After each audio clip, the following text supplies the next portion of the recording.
जय श्री राम दोस्तों, मैं रीना चौहान आप सभी का स्वागत करती हूँ लड्डू गोपाल जी के यूट्यूब चैनल ऐसा के टिप्स में। कैसे हैं आप सब? आशा करते हो अच्छे होंगे। तो देखिए दोस्तों, आज फिर एक बड़ी प्यारी सी नई वीडियो के साथ, जिसमें आज हम लड्डू गोपाल जी की एक ऐसी बात हम बताएंगे, शायद आपने पहले कभी सुनी हो, ना भी सुनी हो, शायद महसूस तो आपने जरूर की होगी। तो इससे पहले अगर आपको ये वीडियो पसंद आई तो मैं बताना चाहती हूँ लाइक एक जरूर करिए, और लड्डू गोपाल जी की हैप्पी से फैमिली सब जुड़ना चाहते हैं तो जल्दी से सब्सक्राइब कर दीजिए और बेल आइकन प्रेस कर दीजिए, जिससे लड्डू गोपाल जी की प्यारी प्यारी बातें आपको मिलती रहें। तो चलिए वीडियो शुरू करते हैं। देखिए दोस्तों, क्या आपने अपने लड्डू गोपाल को मुस्कुराते हुए देखा है? जी हाँ, सबसे पहले आज मेरा यही क्वेश्चन है कि क्या आपने लड्डू गोपाल जी को मुस्कुराते हुए देखा है?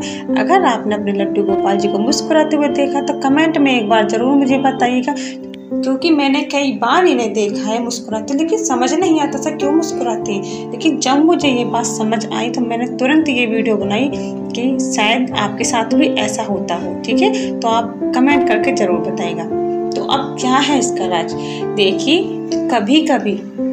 कभी कभी हमारे साथ ऐसा होता है कि हम गोपाल जी की सेवा करते हैं और इनके प्रेम में इतना डूब जाते हैं कि हमको यही नहीं पता चलता कि हम कर क्या रहे हैं, और ये उस प्रेम को देखकर ही इतना मुस्कुराते हैं और हम समझ ही नहीं पाते, बस इनकी छवि को देखते रहते हैं कि ये मुस्कुरा रहे हैं या हमारा कोई वहम है। देखिए, क्या आपके साथ ऐसा होता है? तो मैं यही जानना चाहती हूँ, क्योंकि मेरे साथ ऐसा कितनी बार हुआ है। ठीक है, अब मुस्कुराने का तो ये राज यही है।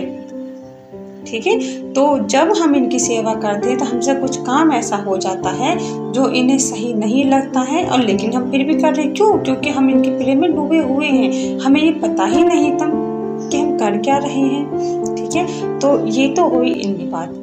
अब इसके पीछे क्या है? देखिए, ये पहले शास्त्रों में लिखा है कि जब श्री कृष्ण दुर्योधन के यहाँ गए, दुर्योधन के बुलाने पर उसने 56 भोग की व्यवस्था कर रखी थी, लेकिन इनको 56 भोग नहीं चाहिए, क्योंकि इन्हें तो प्रेम भाव के भूखे हैं। जो प्रेम से इन्हें बुलाता है, जो भाव से इन्हें बुलाता है, ये वही चाहते हैं। लेकिन विदुर और विद्रोह दोनों ही इनका इंतजार कर रहे थे, लेकिन ये कह नहीं पाए, क्योंकि इन्हें पता था कि इन गरीब की कुटिया में ये क्यों आएंगे।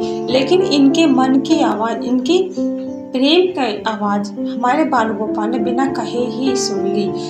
तो जब हमारे श्री कृष्ण विदुर जी के यहाँ गए तो विदुराइन इनको देखकर, इनकी छवि को देखकर इतना मोहित हो गई, इतना प्रेम में डूब गई, वो समझ ही नहीं पाई कि वो करे तो करे क्या, उन्हें कहाँ बिठाएं, उन्हें क्या खिलाएं। व्यवस्था उन्होंने भी कर रखी थी, जैसी थी उस वक्त ऐसी कर रखी थी जैसे उनके हालात थे, लेकिन वो यही भूल गई कि ये भगवान है, मैं इन्हें कहाँ बिठाऊं, कहाँ ना बिठाऊं। उनको देखती रही, निहारती रही, लेकिन जैसे ही उनको बिठाया और इन्हें खिलाने के लिए विद्रोहन केले लेकर आई, तो विदुर जी भी इनके पास बैठे और इनको देखती रही, केले छीलती रही। छिलका श्री कृष्ण के हाथ में दिया और केला विदुर जी के हाथ में दिया, लेकिन हमारे बाल गोपाल जी उनकी प्रेम की इस छवि को देखते हुए, मुस्कुराते हुए उन छिलकों को भी खा गए। लेकिन विदुर जी ये सब देख रहे थे, क्योंकि वो उन दोनों को देख रहे थे कि विद्रोहन ये क्या कर रही है, लेकिन विदुर जी को नहीं पता था कि उनके मन में श्री कृष्ण के प्रति जो भाव है वो कितना हो रहा है। एक ममता इतनी जाग रही कि उन्हें नहीं पता कि वो कहाँ, बस उनकी आंखों में छवि थी, प्रेम भाव था, उसमें वो डूबी हुई थी, और श्री कृष्ण भी उसी प्रेम भाव को देख रहे थे, उसमें डूब रहे थे कि मेरा ये भक्त, ये विदुराइन मुझे इतना प्रेम भाव कर रही है, बस वही वो खो जाते हैं। यही सबसे बड़ी कमजोरी है हमारे श्री कृष्ण, हमारे इस बाल गोपाल की। देखिए, ऐसे मुस्कुराते हुए केले के छिलकों को वो खा गई, फल समझकर खा गई, क्योंकि उसमें प्रेम था। उनको उन छिलकों में भी प्रेम, इतना आनंद आया जिससे वो खाते गए। ठीक है, तो इसी तरीके से आपके साथ अगर ऐसा होता है तो आप कमेंट बॉक्स में जरूर बताइएगा कि क्या आपके साथ भी ऐसा होता है।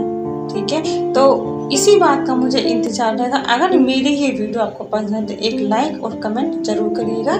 जय श्री राम, राधे राधे।